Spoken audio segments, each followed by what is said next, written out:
ఉన్న బంగారాన్ని విడిపించి ఆ రోజు ఆన్లైన్ రేటుకే మేము కొంటాం. Sharma gold company. నమస్తే, వెల్కమ్ టు సుమన్ టీవీ. నేను మీ యామ్ని. ప్రస్తుతం మనతో ఉన్నారు ప్రముఖ జ్యోతిష్య వాస్తు పురాణ ఆగమ శాస్త్ర పండితులు బ్రహ్మశ్రీ కొత్తపల్లి సురేష్ శర్మ గారు ఉన్నారు. గురుగారితో మాట్లాడి మనకున్న సందేహాన్ని అడిగి తెలుసుకుందాం. నమస్కారం గురుగారు. ఆయుష్మతి తల్లి. గురుగారు, మనకి జూన్ 1 రోజున హనుమాన్ జయంతి ఉందండి.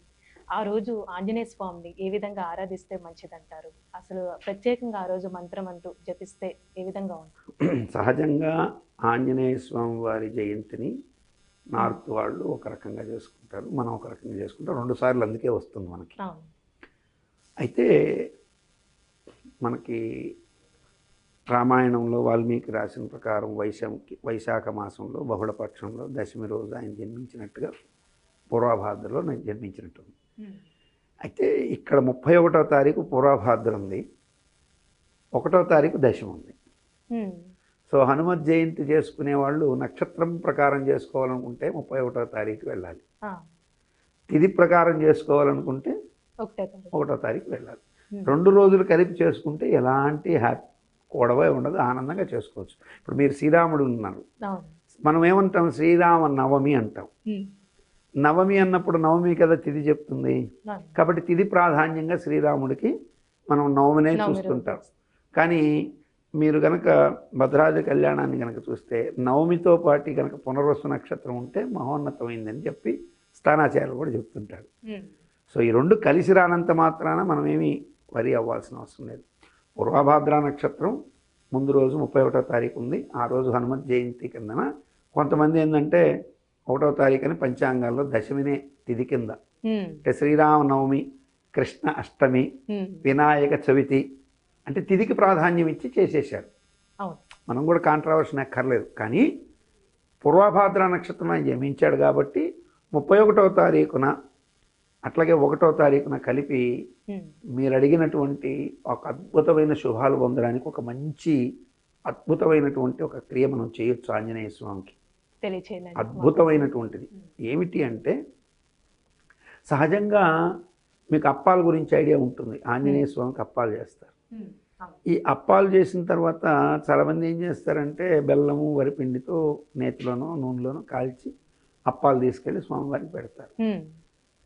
అయితే స్వామివారికి ఆ అప్పాలతో పాటు నాకవల్లి అని చెప్పబడినటువంటిది.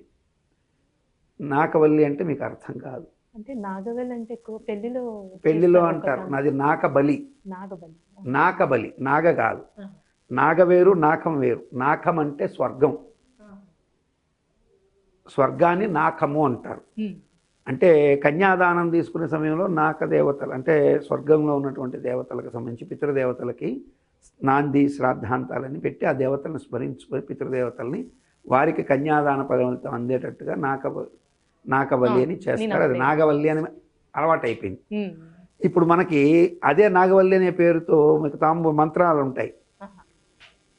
ఇప్పుడు తాంబూల మంత్రం ఉందనుకోండి, పోగి పరసమాయుక్తం నాకవల్లి దళైరితం అని ఉంటుంది అక్కడ. కానీ మన అయ్యవార్లు ఏం చేస్తుంటారంటే సాధ్యమైనంత వరకు మీరు నాగవల్లి దళైర్యుతం అంటారు. నాగవల్లి దళైర్యుతం, దళ అంటే తమలపాకులు, నాకవల్లి అంటే తమలపాకులు, దాన్ని నాగవల్లి అంటారు.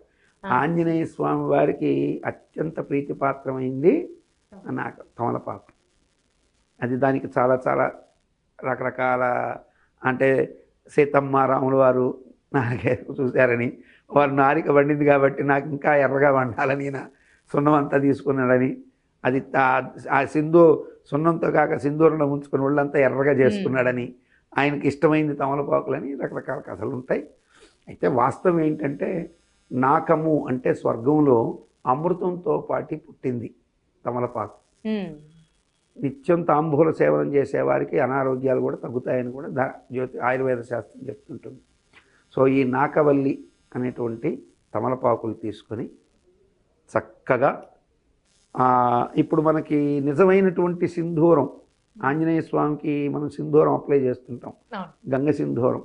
ఇప్పుడంటే మార్కెట్లోకి పోతే కుంకుమ దగ్గర నుంచి అన్నీ మొత్తం కల్తీ దొరుకుతున్నాయి. మనకు ఒరిజినల్ గంగ సింధూరం దొరకటం లేదు కాబట్టి కలర్ ఇప్పుడు అదైనా ఇదైనా ఒకటే కాబట్టి మీరు మనం కేసర్లో వేసేటువంటి ఒక సింధూరం కలర్ ఉంటుంది కదా, ఫుడ్ కలర్. Food colour.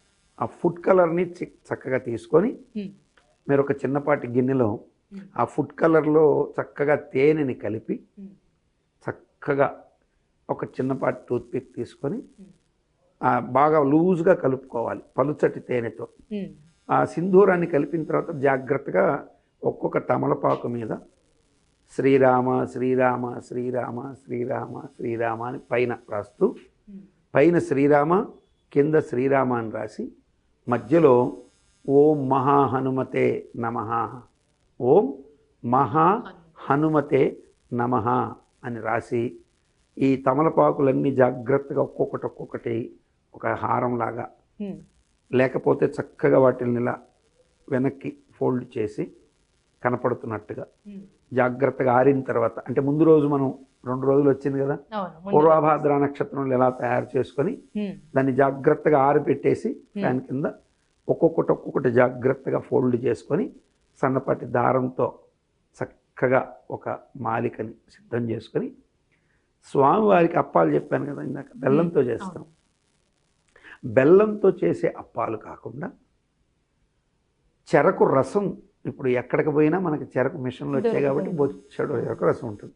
అందులో అల్లము నిమ్మకాయలు పెట్టకుండా పూర్తి చెరకు రసాన్ని చక్కగా తెచ్చుకొని ఆ చెరకు రసాన్ని బాగా చక్కగా మనం ఒక బాండి ముందు బాగా వడగట్టేసుకొని ఏమి చెత్త అంతా లేకుండా ఒక చిన్నపాటి స్టవ్, అంటే ఇప్పుడు అంతా గ్యాస్ స్టవ్లే మనకి యాక్చువల్గా అయితే కట్టెల పొయ్యి మీద శ్రేయస్కరం, పర్వాలేదు గ్యాస్ మీద అయినా పెట్టుకొని చక్కగా దాన్ని అది ఆ చెరకు రసాన్ని పెట్టినట్టయితే అది మరుగుతూ చిక్కబడుతూ ఉంటుంది, బెల్లం కిందకి మారుతుంది. సో అది బాగా గట్టిపడబోయేటప్పుడు ఇందులో వరిపిండిని పోసి కొద్దిగా నేతిని వేసి బాగా దాన్ని మెత్తగా చక్కగా కలిపేసి చిన్నవిగా చేసుకుని నేతిలో కొద్దిగా వేసి కాల్చి అవి గనక స్వామివారికి పెడితే అమృతోపమానమైనటువంటి ప్రసాదం స్వామివారికి. ఆ ప్రసాదాన్ని పెట్టి ఈ సింధూరాల మాలని ఇలా పూచినటువంటి మాలని చక్కగా మనం పూలగట్టేటట్టయితే మన శక్తి అమ్మ. ఆ స్వామివారి విగ్రహం సపోజు ఒక 18-20 అడుగులు ఉందనుకోండి, మీకు నేను ఒక 27 అంటే అది స్వామివారి కంఠానికి కూడా సరిపోదు. కాబట్టి మీరు ఒకవేళ పాదాన్ని దగ్గర అంటే స్వామివారి హస్తాలకు కూడా కట్టచ్చు. స్వామివారితో ముందు అయ్యవారితో మాట్లాడుకొని చక్కగా ఎవరైతే ఆ గుడిలో అర్చక స్వామి ఉంటారో హనుమాన్ గుడిలో ముందుగానే మనం ఇప్పుడు ఇంకా వ్యవధి ఉంది కాబట్టి ఇంకొక 2-3 రోజులు ఉంది కాబట్టి చక్కగా స్వామితో చెప్పెట్టి ఈ విధంగా కనుక తయారు చేసి ఆ తేనె ఆరకుండా ఉంటుంది. అమృతోపమానమైనటువంటి ఈ అప్పాలని తీసుకెళ్ళి స్వామివారికి సింధూరార్చన స ఇచ్చుకండ అంటే ఇచ్చుకండ రససహితం అంటే చెరుకు రసంతో కూడుకున్నటువంటిది అద్భుతమైనటువంటి వరిపిండి కనుక దాంట్లో పోసేసి బాగా కనుక మరిగించి అది గట్టిపడిన తర్వాత చిన్నవిగా చేసి నేతిలో కనుక కాల్చుకుని అప్పాలు మెత్తగా తీసుకెళ్ళి దాంట్లో వీలైతే కొద్దిగా మనం గోధుమ పిండిని, మైదా వేయకూడదు, గోధుమ పిండిని, గోధుమలను ఆడించి పెట్టుకున్నటువంటి ఒరిజినల్ గోధుమ పిండిని అందులో కలిపి చక్కగా కొంచెం మృదువుగా కూడా వస్తాయి తీసుకెళ్ళి స్వామివారికి గనక నివేదన చేసి, ఆ నివేదన చేసే పూర్వం మీరు ఇంటిలో ఎంత వీలైతే అంత ఎక్కువగా ఈ ఓం మహాహనుమతే మంత్రం ఉంది కదా, దానికి ముందు మనోజవం మారుత తుల్యవేగం జితేంద్రియం బుద్ధిమతాం వరిష్టం వాతాత్మజం వానరయోధముఖ్యం శ్రీరామదూతం శిరసా నమామి అని ఈ మంత్రాన్ని చెప్పుకొని ఓం మహాహనుమతే నమః అని చెప్పుకుంటూ ఎంత వీలైతే అంత చేస్తే ఆ స్వామి హనుమ ఆ శ్రీరాముణ్ణి స్మరించినందుకు ఎంత ఆనందపడతాడో ఈ మనోజవం అనేటువంటి శ్లోకం వల్ల అంత సంతృప్తి పడతాడు. అందులో అంతర్లీనంగా రాముడు ఉన్నాడు కాబట్టి నిస్సంశయంగా వివాహం కాని వారికి వివాహ విషయాల్లో పాజిటివ్ చేస్తాడు, కళ్యాణమస్తం కలిగిస్తాడు, శుభం చేస్తాడు. సంతు లేని వారికి సంతానాన్ని కలిగిస్తాడు.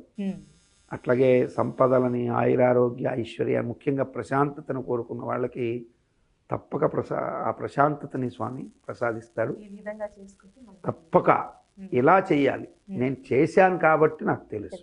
లేకపోతే నాకు ఎలా తెలుస్తుంది? అవును. ఇప్పుడు నోటితో ఒక మాట చెప్పేయడం వేరు, కానీ చేసి ఉమ్. దాన్ని ఆ చేసిన విధానాన్ని బట్టి మనకు తెలుసు. కాబట్టి కొద్దిగా నేతిని కూడా చేర్చుకుంటూ కనుక దాని పిండిని జాగ్రత్తగా తీస్తే మెత్తటి పిండి వస్తుంది. దాన్ని జాగ్రత్తగా కాల్చి చేసుకొని అప్పాలు చేసి స్వామివారికి పెడితే చాలా ప్రసాదం, చాలా మంచిది, శుభం కలుగుతుంది. అయితే దీనికి కొంచెం ఓపిక ఉండాలి, ఎందుకంటే చెరుకు రసం గట్టి పట్టడానికి కొంచెం టైం పడుతుంది. మధ్య మధ్యలో దానిపైన కొంచెం మాలిన్యం వస్తుంటుంది. దాన్ని జాగ్రత్తగా గరిటతో యూట్యూబ్లో బొచ్చడు ఉంది, అటువంటి వీడియోలు చాలా ఉంటాయి. ఇది బెల్లం తయారు చేసే విధానాలు వితౌట్ ఎనీ కెమికల్స్ అని ఉంటుంది. సో అట్లా కూడా ఎత్తుక్కుంటే ఈరోజు లేనిది ఏమీ లేదు. ఎందుకంటే నేను ఇలా కుంకుమ గురించి చెప్పాను లేదా, కుంకుమ ప్రయోగం చేసి ఎవరో వీడియో పెట్టారు. సో ఇలా ఇట్లా ఏదో ఒకటి చెరకు రసం గురించి ఎప్పుడో చెప్పాను, అది ఎవరో వీడియో కూడా పెట్టారు. చక్కగా అటువంటి నిజంగా అటువంటి మంచి విషయాలని తెలుసుకోవాలి, స్వాగతించాల్సిన విషయం. తప్పక శుభం కలిగే అవకాశాలు ఉంటాయమ్మా. చాలా చక్కగా తెలియజేశారండి. హనుమాన్ జయంతి రోజు ఏ విధంగా చేసుకుంటే మంచిదని. ధన్యవాదాలు. ఆయుష్మతి తల్లి.